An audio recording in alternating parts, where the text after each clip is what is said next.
Hello, Dr. Sushma Singh this side. Today in Unit 2 Change, Modernization and Development, we start our lecture with the topic Perspectives on Modernization. From the sociological point of view, the process of modernization has yielded a vast amount of writing. There is no unified perspective on modernization. We will analyze the following perspectives: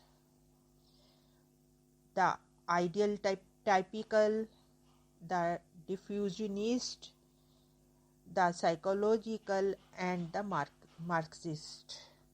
The first three perspectives have dominated American thought and received immense support and patronage all over, especially in the 1950s and 60s. The fourth approach has emerged as a challenge to the other three approaches and offers a critiques of their maintenance. Similarly, the Marxist perspective has also contested the other four perspectives. The first is the ideal typical perspective. This approach has manifested itself in two major variants, namely the pattern variable perspective and historical stage perspective. The first is pattern variable perspective. This perspective is derived from Max Weber's concept of ideal type, which was later systematized by Talcott Parsons. According to this perspective, characteristics of development and underdevelopment must be identified, and then programs and schemes of development should be made, whereby the underdeveloped countries discard the pattern variables of underdevelopment and adopt those of development. Inspired by the work of Talcott Parsons, semesters elucidated that the modernization process was made up of four sub-processes.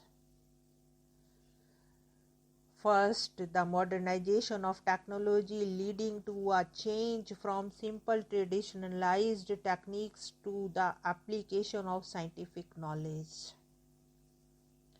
The second is the commercialization of agriculture, which is characterized by the move from subsistence to commercial farming, leading to a specialization in cash crop production and the development of wage labor. Third one is industrialization, which depicts the transition from the use of human and animal power to machine power. And the fourth is urbanization, which brings about the movement from farm and village to the large urban centers. These processes sometimes occur simultaneously and sometimes at different times. For example, in many colonial situations, agriculture becomes commercialized without industrialization.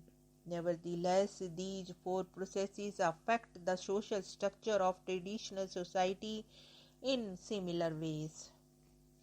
Firstly, as a result of these changes taking place simultaneously or at different rates, traditional societies became more structurally differentiated. For Samser, a developed economy and society is characterized by a highly differentiated structure, whilst an underdeveloped one is relatively lacking in differentiation. By differentiation, Smesser means the process by which more specialized and more autonomous social units were established. He saw this as occurring in several different spheres of traditional society. In the economy, the family the political system, and religious institutions. So, structural differentiation is the process whereby one social role or organization differentiates into two or more roles or organizations which function more effectively in the new historical circumstances. The new social units are structurally distinct from each other, but taken together are functionally equivalent to the original unit. Secondly, as these differentiated units merge into larger units of the modern type, new relationships which are not based on kinship develop. This semester calls the process of integration. Thirdly, semester shows that through such differentiation, social disturbances such as mass hysteria, outbursts of violence, religious and political movements may occur, which reflect the uneven processes of change. This can lead to conflict between the old and new orders of the society. In other words, it produces what Durkheim called anomy or normlessness, a state of conflicting norms in society and a culture of discontent, where people are unable to realize their aspirations and may turn to violence, crime, and other antisocial behavior or to self-destructive acts such as suicide. As Weber also showed, at the religious level, the process of secularization causes disenchantment, fragmentation between competing or partial worldview. Social and private worlds become meaningless, and there is a sense of despair and hopelessness. One of the reactions to modernization has been the emergence of fundamentalist movements that reject modern values and preach a return to traditional one. Now let us discuss historical stage perspective.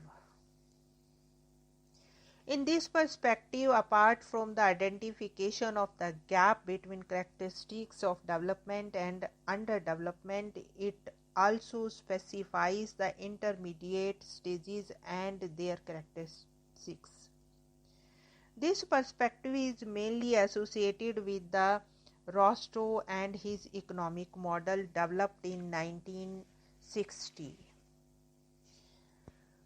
Walt Rostow was an economic historian who served as an advisor to the American government.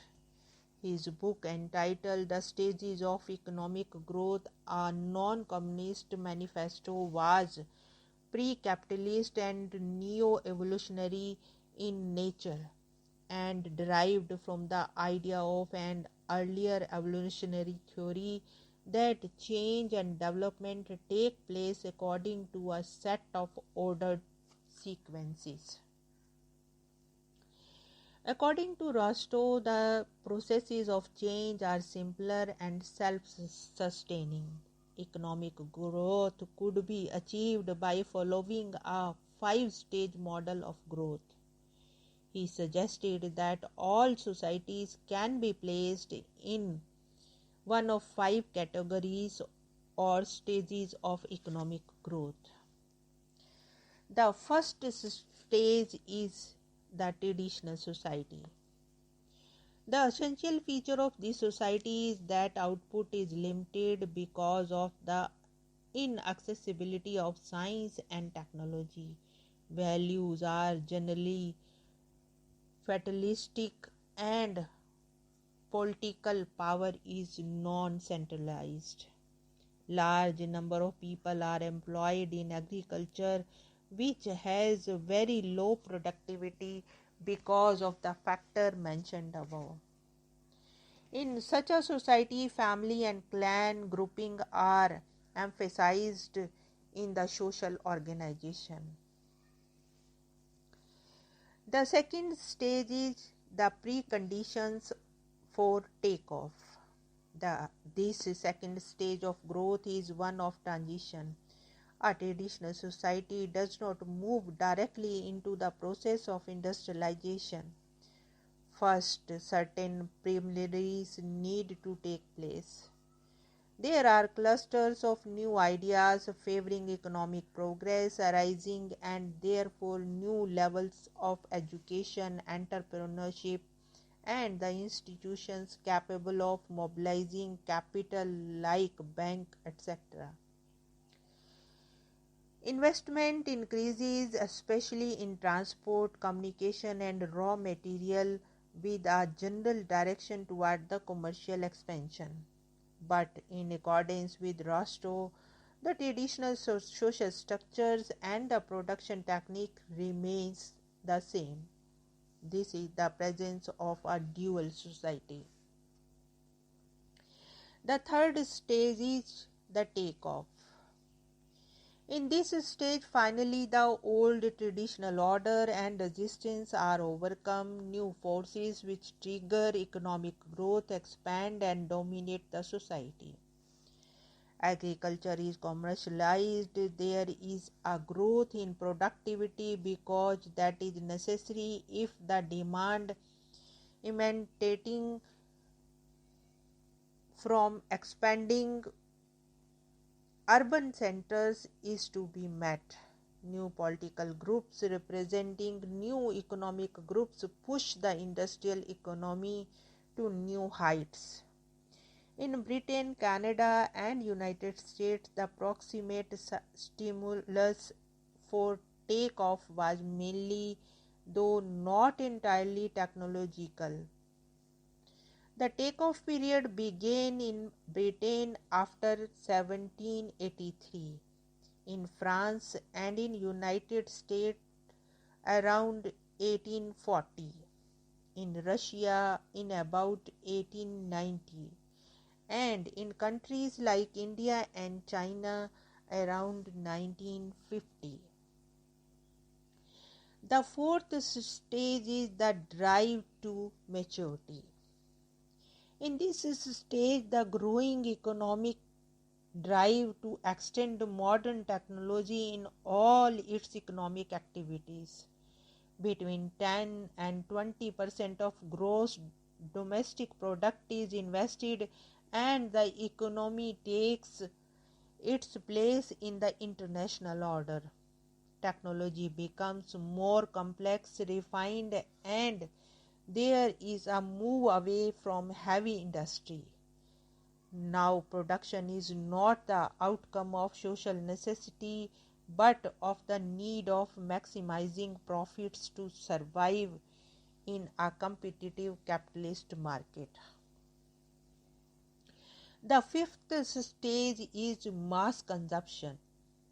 In this final stage, the leading economic sectors specialize in durable consumer goods and services.